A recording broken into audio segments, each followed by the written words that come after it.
Then today for our coffee morning this morning, we're joined by Robert Bourke. Delighted to see such a big crowd here. So Robert is practice director of Robert Bourke Architects, or BA, and he's been a design fellow here in UCD since 2013 in the School of Architecture, Planning and Environmental Policy. In 2023, Robert completed his Master's in Advanced Studies in Urban and Territorial Design. And since then, he's been applying what's called a landscape systems approach to his teaching and his practice. And this involves mapping and systems thinking, and particularly cross-disciplinary collaboration. And it's helping him build resilient landscapes that connect communities with their natural environment. So it's thinking about the surrounding context around a site or a building and making those connections, and also thinking about the social and the environmental impacts of the design. So Robert's going to tell us about his work and research today. So over to you, Robert. Thanks very much, Mariel. And thanks, Will, for the invitation to come today. It's my first Earth Institute experience, so to talk here, I'm not really quite sure how it works, but I'll do my best. I probably got way too many slides, so tell me to hurry up if I need to. But so as Mariel said, I teach over in the School of Architecture, and I have been for the last 12 years, and I also run my own architecture practice in the city centre. I originally studied engineering, actually, when I left school, civil, structural and environmental engineering. And I decided that it wasn't quite for me, so I switched to architecture, and eventually set up my own office, and then got a little bit bored doing what I was doing. You know, it's very easy to get stuck doing smaller scale residential work as an architect in Dublin. And I was also teaching here about eight or 10 years.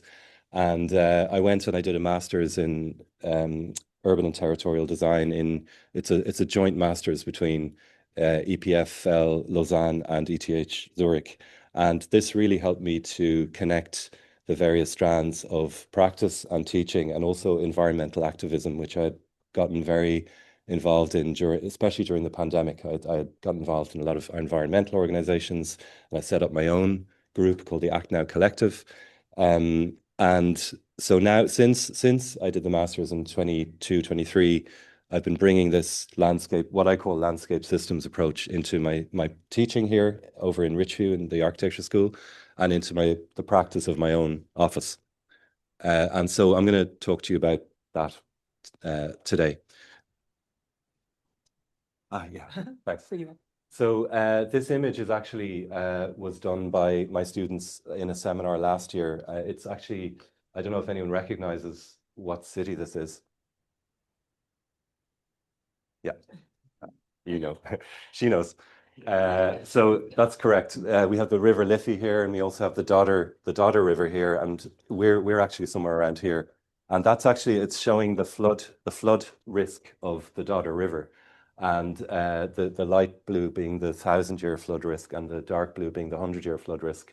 And the students mapped this using GIS, which Chiara Coco, who is sitting over there, taught my students, and has been a great collaborator in all of my teaching in the last 2 years. And so I'm going to just talk briefly about water as a system. The master's I did, which I might race through, the landscape systems is applied to my teaching and then to my practice. So as everyone probably knows, that water is a system. It relates to ocean currents and weather patterns and the hydrological cycle.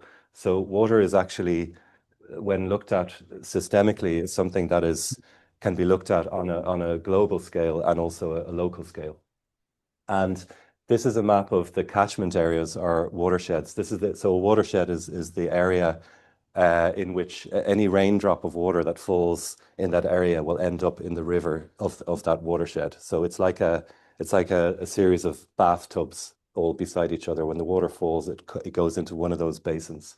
And if you look at the watersheds of the United States, you have the Mississippi catchment area or watershed. It's the same thing. Occupies a huge part of the center of the states. And the Mississippi River is not just a straight line. Usually when we look at rivers on maps, they seem like lines. They're very linear, but actually rivers are constantly changing and evolving and moving. and they're living things. And when you start to constrain rivers, when you start to build high walls and contain the flow, then you cause Mother Nature doesn't like that. She starts to react and starts to burst the banks and cause flooding. So simplistic engineering solutions are not the right way to deal with water in cities. And just this is not so much about water, but it's about weather systems. This same area of the United States in the 1930s, through mismanagement of farming in the grain industry, basically the soil got destabilized and was blown away over a series of years, and the huge amounts of soil were lost due to mismanagement and a misunderstanding of the natural systems of that part of the country. And then we also have the cultural aspects of water. The Nile Delta in Egypt has huge cultural and historical and archaeological importance. I love how I can mention all these different disciplines, and there's probably somebody in the room who knows way more about this than me.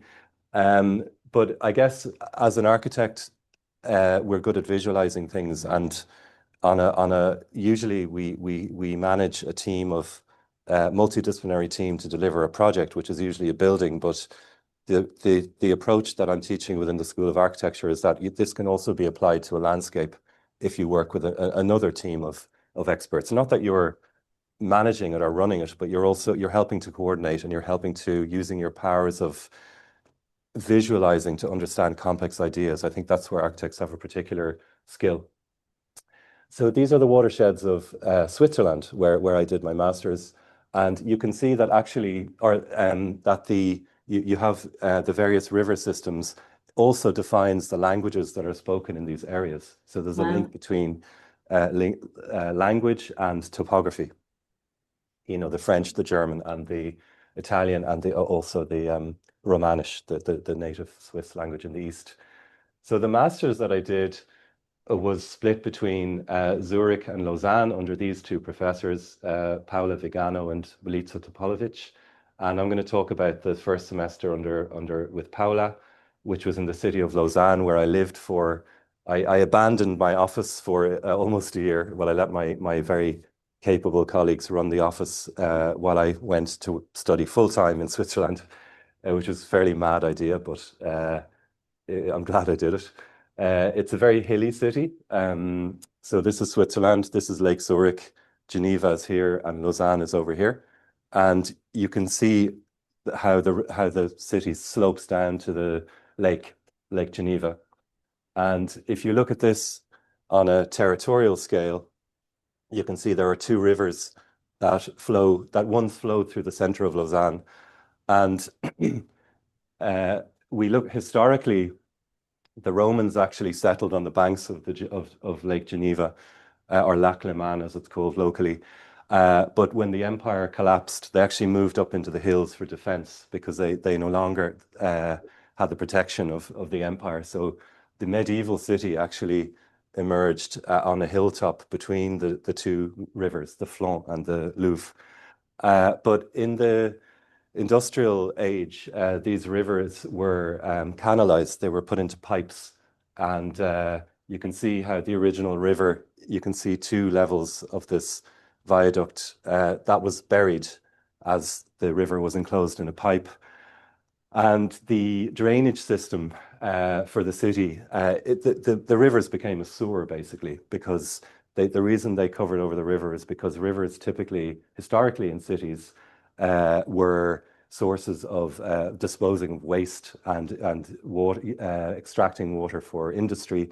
So in a lot of cities, Dublin included, you had a lot of tanneries, leather making places, and they were disgusting and smelly and dirty, and nobody wanted to be by the rivers. So rivers were often neglected and seen as a bad thing rather than a source of life. And so this is a map of the drainage network in Lausanne, where you have the old combined sewers, where the big issue that all the water, so whether it's wastewater, so like human waste, is mixed with the rain. And this is a huge problem now, because with climate change and extreme weather events and increased rainfall, there's too much water. The water kind of overpowers the capacity of the drainage systems.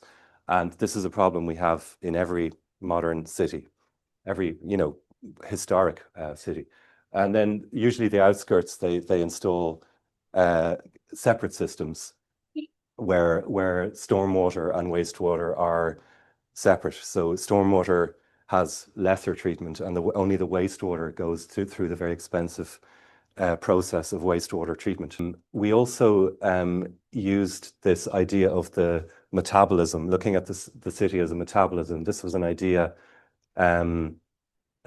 invented in Brussels in the 70s, where using the cross-section to show the inputs and outputs of a city. So the energy coming in, the pollution going out, the CO2 being absorbed, the emissions going out. It's a very neat, and actually in this case, putting figures beside it, which I'd imagine is a very difficult thing to do for an entire city. But it's a very nice graphical way to illustrate a very complex set of systems and processes that affect a city. And so inspired by that, we did our own metabolic sections of this area. So this is the river valley. So this is a point before the river goes into the pipe that I described, showing how the evaporation from the river, the pollution from the roads, the collection of water on the rooftops. Now, this is the proposed interventions. Sorry, there was an existing condition, and then this is the proposed series of interventions of slowing down, collecting, protecting. There's a little zoom in there. And we were saying, okay, well, in the current time, what is now a 4-lane road with very narrow footpaths and no cycle lanes, and all of the water, both the wastewater from toilets and the runoff water, the stormwater from the roofs, they all go into the same pipe and completely flood it when conditions are very rainy.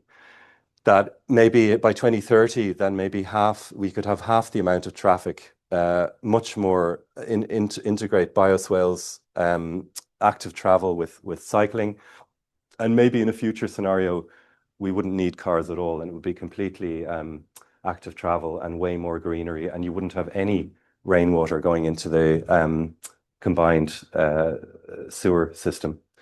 And so what looks like this now, where you have a bit like the intro slide where you had flood risk, what looks like that now, where you have flood risk along the river, could look more like that in a future scenario once you implement these nature-based solutions. And again, using what we're good at as architects is just illustrating what these conditions might look like, which is useful if you want to start a discussion or if you want to persuade a local authority or a community. Mind you, and then obviously community participation is a huge element of this. It's not something that you come along as a designer and you just implement. So that's a whole other discussion in itself. There wasn't scope to do that in this short project, but I need to point out that would be essential in any of this, because I heard there's some sociologists in the room, so it'd be interesting to have a chat about that. And again, don't ask me to explain this just now. And also a future imaginary of how the city might look in the future and how you might apply this approach to the entire territory around Lausanne. So my own teaching. So what have I done with this since I came back in the last couple of years? Well, it's very early days, but I have last year I kind of started, and again, as I said, thanks to Chiara, who GIS was a really massively important tool that architecture students don't normally use, but have full professional licenses for. I don't know if that applies to other departments, but it really should be used more. And so we've done, in the first semester, we did a seminar, like a 12-week seminar with a small group of fourth-year architecture students. Chiara came in to teach GIS and was involved in some of the reviews. Professor Gerald Mills, who some of you might know, was also a key person who led a walk along the the Dodder watershed. We also, in the second semester, we did a week-long workshop in Tipperary, where we visited. The theme there wasn't so much about water, it was about all kinds of aspects of the landscape, like soil, forestry, bogland, and water was one of four categories. We had Juan came in to talk about soils. We and yeah, so the first semester was about the Dodder watershed, and this is a map of the watersheds of Ireland, the catchment areas of Ireland. This is can anyone guess what watershed this is? Shannon? Yeah, correct. And we looked at the Dodder watershed, which is this one over here, which the source of which is in Capure, which is in the Dublin Mountains, and that flows down through Boher na Brina, where you have reservoirs, and then down finally into the sea. And the students using GIS looked at the different land use types, from peatland to forest to farmland to urban to the sea. And they drew cross sections through at 3 different points. So upper, middle, lower. This is a section through the lower. So they did very nice using hand sketching. They drew a metabolic drawing showing the different processes that they identified in that section of the city. And they proposed a series of interventions similar to the Swiss project, to permeable surfaces, green roofs. So nature-based solutions and systems thinking as a way to remedy the issues of the city. And again, causal loop diagrams, how using traditional stormwater management systems gives a perceived sense of control of a situation, and introduces more hard, or encourages urban expansion, which leads to more hard surfaces, less permeability, more surface water, flooding, flood damage, the need for government funding to put into more higher walls along the banks of the river. Okay, and this is a reinforcing loop, a bad one because it gets worse and worse. But as a balancing loop, once you introduce alternative forms of stormwater management through nature-based solutions, you not only, by increasing permeability, you increase the amount of surface water absorption, but you also have a nice knock-on effect of increasing, bringing nature into the city and ecosystem health.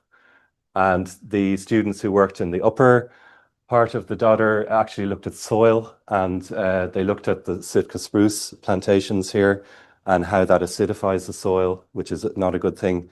And their proposal was to, which is not a completely original idea, but it was nice for them to understand it, was to thin out the Sitka spruce and introduce broadleaf trees, which then has a more neutralizing effect on the soil.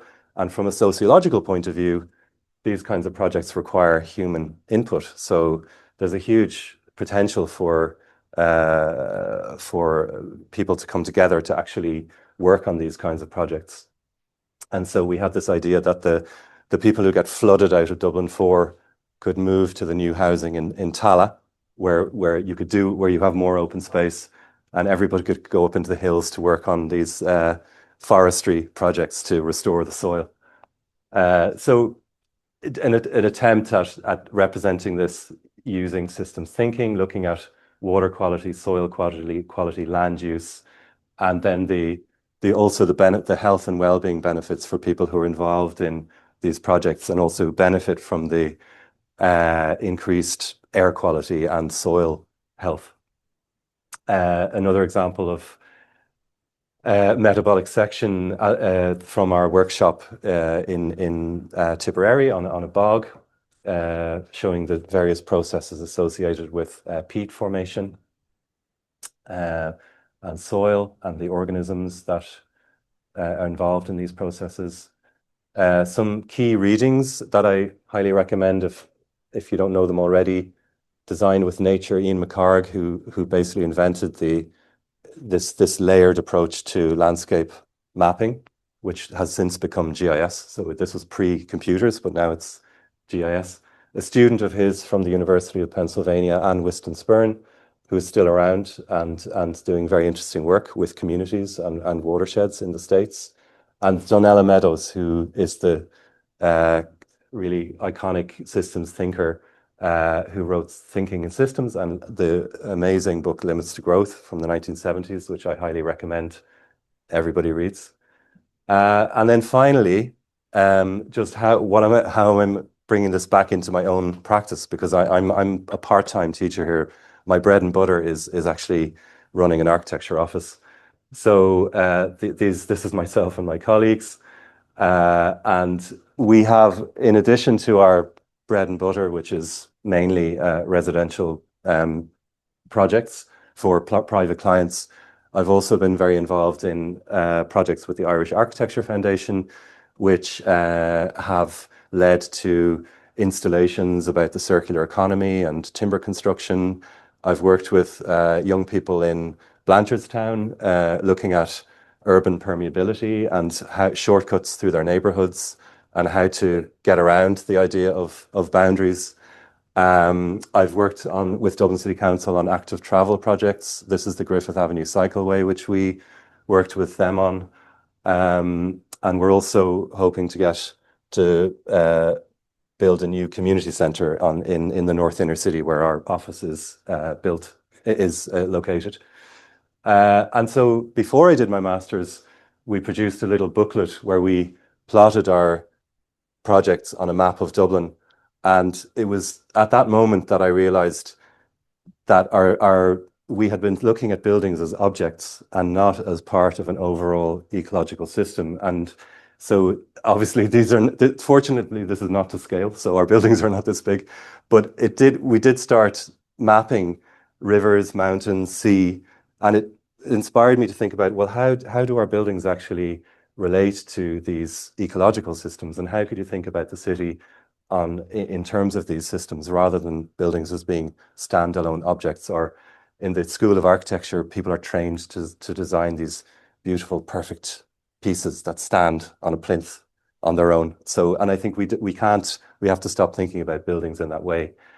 And I recently did this diagram showing how my own thinking around the subject, where I have my own practice, I have my teaching, I have my activism, environmental activism, and how doing this master's 2 years ago in Urban and Territorial Design has helped me produce this idea or this way of teaching and practicing, which I'm calling landscape systems, and how that is supported by other collaborators in the Irish Architecture Foundation, local authorities, colleagues in the university, and maybe I'll meet some of you today.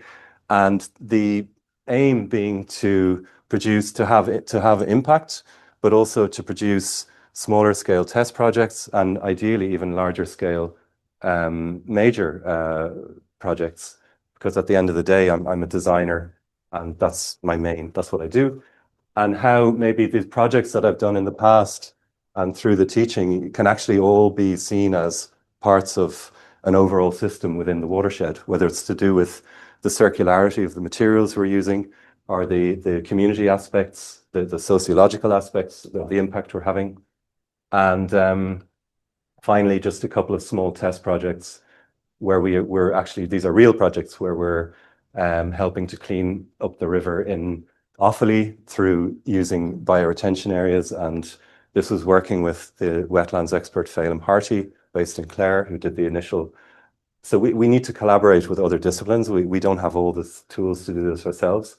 And then currently, just last week, we did this drawing where we're working with a secondary school in Knocklion, which is near Tala, which is in the Dodder catchment area. And we're going to be working with young people to see how they use the area and to identify sites to create more permeable surfaces, but maybe hopefully also hangout spaces for young people, and using it as a way to not only bring nature into this part of the city, but also benefit the ecology and the people who live there as well. So thank you very much. Thank you, Robert. That was fascinating to see the importance of visualization to try and think through some of those complex concepts, but really creative approaches to visualization. Really interesting. Any questions from the audience? Yeah. It's more like a comment rather than a question. First of all, thank you very much for a very interesting presentation. I would just like to add one more component in our thinking of...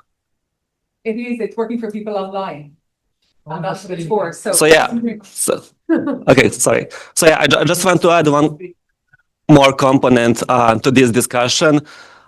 Specifically, as you mentioned, how spreading of our cities basically benefits the flooding.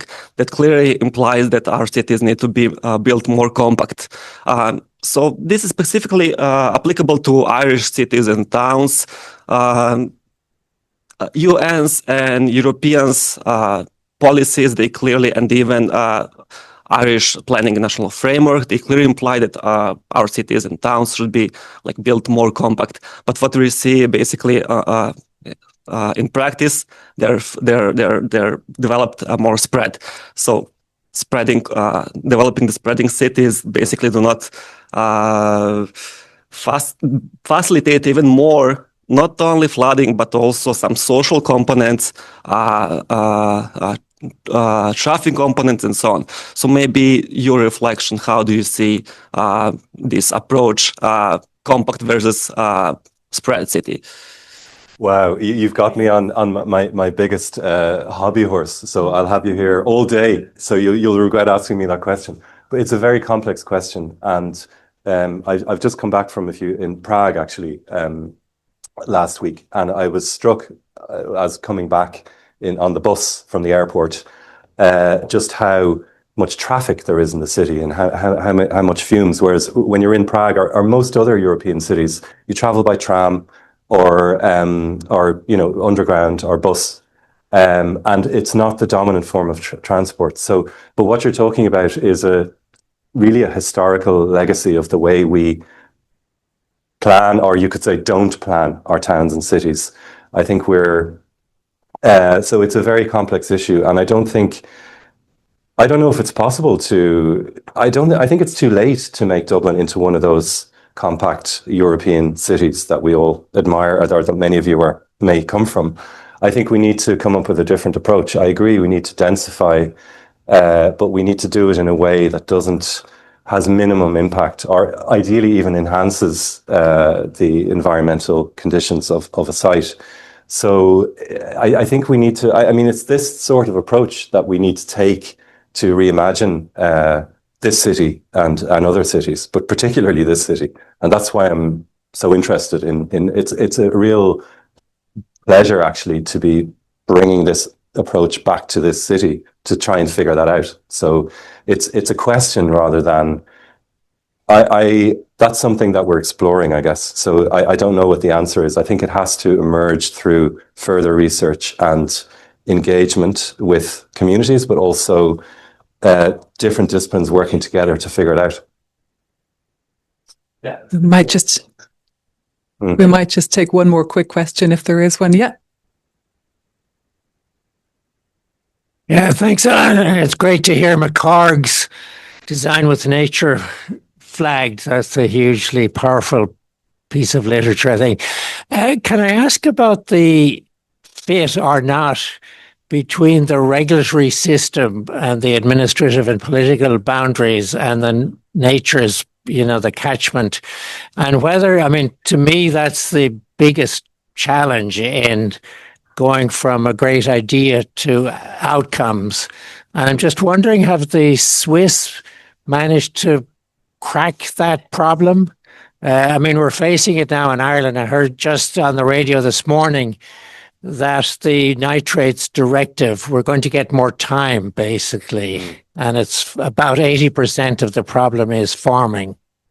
But the problem is the fit between the catchments and the outcome in terms of, in this case, nitrate concentration, and the political boundaries just are completely wrong, essentially. Yes. So until that's sorted, the what needs to happen can't happen because the system don't allow. So have the Swiss made progress on that, is my question.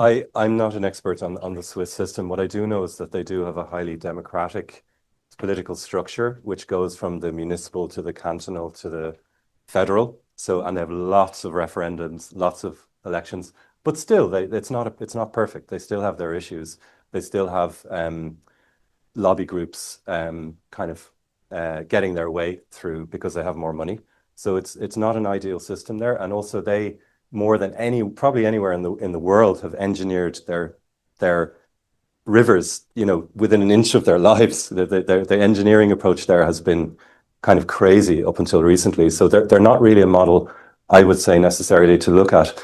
But in terms of you know, administrative versus ecological boundaries, there is a very interesting group of people called community water officers. There's LawPro, the Local Authorities Waters Programme, and these people, they don't have a lot of money yet, but I think they will be given more money. Their role is to liaise between communities and local authorities, and we've been working with these community water officers in Offaly, Tipperary, and Dublin. And that's a shift in the right direction.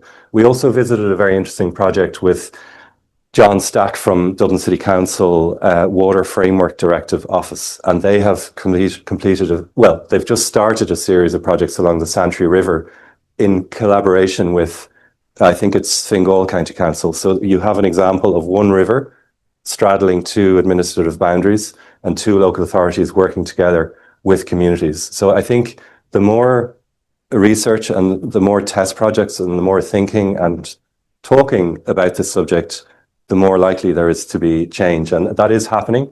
It's not really happening fast enough, but I think I'm naturally a very positive person. So I think it's very interesting to be involved in that sort of work. Thank you very much. We might leave it there if that's okay. And then if you have more questions, Robert will be around for a while afterwards. So remember, there's a bit of food I can see left there, so no food waste. Eat up. Remember our festive events next week. And finally, can we thank Robert again for a super presentation?